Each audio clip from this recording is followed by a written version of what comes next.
Welcome to Wizard.com. This is Ashwini, Maths tutor. Our question is, the total number of seconds in a day is. In one day, there are 25 hours.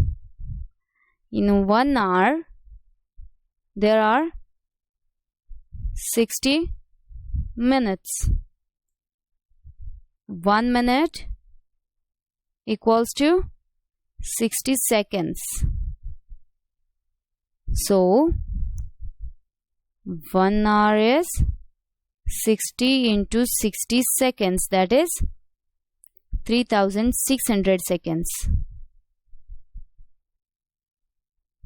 Therefore, 1 day equals to, as in 1 day there are 24 hours, so 1 day there are 24 into 3600 seconds, which is 86,400 seconds.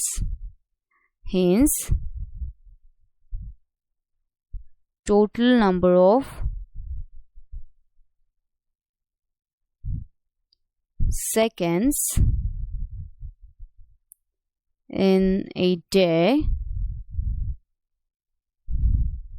is 86,400 seconds.